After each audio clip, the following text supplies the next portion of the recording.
کئی دنوں سے ہم دیکھتے ہیں کہ بار بار یہ کہنا پڑتا ہے ہمیں کہ ٹی وی کا والیوم میوٹ کر دیں. اب تو یہ پروگرام دیکھتے ہوئے بھی آپ کو عرصہ ہوا. وہ ناظرین جو پروگرام دیکھتے ہیں وہ یہ جانتے ہیں کہ ہم یہ کہتے ہیں کہ جب آپ اپنا سوال بتائیں، بیان کریں، اس وقت ٹی وی کی آواز بند کر دیں. اس سے آپ کا سوال آسانی سے ہم تک پہنچے گا. وہ لوگ جو انتظار کر رہے ہوتے ہیں اپنی باری کا، ان کو زحمت نہیں ہوتی انتظار کی. بہرحال سونی صاحبہ، آپ بتائیے کیا سوال ہے؟ وعلیکم رحمۃ اللہ وبرکاتہ. وعلیکم السلام ورحمۃ اللہ وبرکاتہ. جی مفتی صاحب، میری 2 سوال تھے. ایک، جیسے کوئی حقیقہ اگر کرنا چاہے تو کیا جیسے بڑے کے گوشت ہوتے ہیں اس میں 7 حصے ہوتے ہیں، تو اس میں کیا حقیقہ کرا سکتے ہیں؟ مطلب ایک ہی گھر کے ایک ہی حصہ لے کے 7 لوگ کرا سکتے ہیں؟ دوسرا سوال یہ تھا کہ جیسے مفتی صاحب ہم اس میں روزہ وغیرہ رکھتے ہیں تو مطلب ہلکی پھلکی وائٹ ڈسچارج مطلب ہو جاتی ہے، تو مطلب ہلکی پھلکی ایسے بس کپڑے میں لگی رہتی، تو کیا اس سے نماز ہو جائے گی یا مطلب چینج کرنا پڑے گا؟ تھوڑا تفصیل سے بتائیے گا کیونکہ مجھے بہت کنفیوژن ہوتی ہے، مطلب کتنے کپڑے چینج کریں گے، تو آپ مجھے صحیح سے بتائیے گا. السلام علیکم. جی، انہیں سفید پانی کا مسئلہ ہے. اچھا، دیکھیں بہن، اتنا کپڑا دھو لیں بس کافی ہو جائے گا، نماز ادا کر لیں. اس میں زیادہ غسل کی یا کوئی زیادہ پریشان ہونے کی ضرورت نہیں ہے. کپڑے کا اتنا حصہ دھو لیں، استنجا کر لیں اور جو ہے وضو کر کے نماز پڑھ لیں. عقیقہ بڑے جانور میں بھی کیا جا سکتا ہے. جیسے شرط یہ ہے کہ پورا جانور عقیقے کا یا قربانی اور عقیقے کا ہونا چاہیے. تو اگر کئی بچوں کا ملا کر کے کرنا چاہتے ہیں پورا جانور عقیقے کے لیے 7 حصے یا 5 حصے، تو کر سکتے ہیں، کوئی دقت نہیں ہے. جی، ریحانہ صاحبہ، خواجہ صاحب سے رابطہ نہیں رہا ہمارا. ریحانہ صاحبہ بتائیں کیا سوال ہے؟ ریحانہ صاحبہ، ہماری آواز مل رہی ہے آپ کو؟ جی، وعلیکم السلام. 2 سوال ہے. ہاں، پہلا سوال، بلی بچے ڈلی ہے. جی، بلی بچے ڈلی ہے، اس کا کیا ترجمہ بولیے؟ کچھ سمجھ میں نہیں آئی بات. بلی نے بچے دیے ہیں تو اس کا کیا کرنا ہے؟ بچے ڈلی ہے، اس کا کیا سوال کے لیے؟ سوال نہیں بات سمجھ میں آ رہی ہے. ان کا کیا سوال ہوگا؟ بھائی بچے دیے ہیں تو انہیں پالیں، یا اگر پالتو بلی ہے تو باہر ہے تو وہ خود اپنی پرورش کر لے گی. اچھا، ٹھیک ہے. ٹھیک ہے. سوال، بچے کا رشتہ نہیں لگ رہا ہے. ٹھیک، ترجمہ بولیے. ٹھیک، کیا دعا کرنا؟ ٹھیک. جی مفتی صاحب، دیکھیے بلی نے گھر میں اگر بچے دیے ہیں تو ایک جانور ہے، اور پالتو جانور عام طور سے ہے تو کوئی دقت کی بات نہیں. نہ کوئی فضیلت ہے اس کی، اور نہ کوئی اس کی وجہ سے کوئی نحوست ہے یا پریشانی ہے. کوئی دقت کی بات نہیں ہے، بس نارمل بات ہے یہ تو. باقی رہا معاملہ بچے کے رشتے کا، تو بچے سے کہیں نماز کی پابندی رکھتے ہوئے سورہ رحمان روزانہ 3 مرتبہ پڑھا کریں. اللہ تعالیٰ رکاوٹوں کو دور فرما دیں گے انشاءاللہ، اور نکاح آسان فرما دیں گے. جی، محمد مقبول بٹ جموں کشمیر سے. جی مقبول بھائی، کیا سوال ہے؟ بھائی وقت کم ہے، جلدی سے سوال بتائیں. ہیلو. جی جی. السلام علیکم ورحمۃ اللہ وبرکاتہ.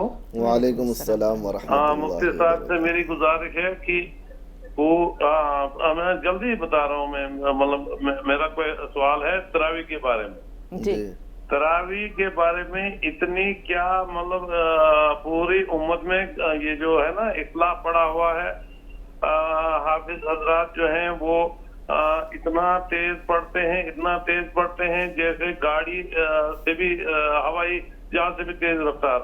تو پورا، جبکہ وہاں کہتے ہیں کہ ٹھہر کر قرآن مطلب ترتیل کے ساتھ پڑھو. ایک بات یہ تو کوئی یہ ایک جھگڑا پیدا ہو جاتا ہے، 20 بھی پڑھتے ہیں، 12 بھی پڑھتے ہیں، 8 بھی پڑھتے ہیں. یہ امت میں یہ بگاڑ کیسے آیا، یہ کیوں آیا؟ مفتی صاحب سے گزارش ہے کہ اس کا حل بتائیں. جی مفتی صاحب.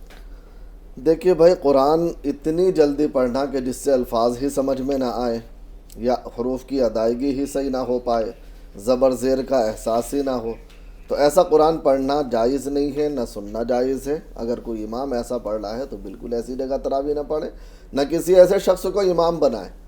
اور اب الحمدللہ امت میں بیداری آ بھی رہی ہے، اس معاملے میں اچھے حفاظ کو رکھا بھی جا رہا ہے.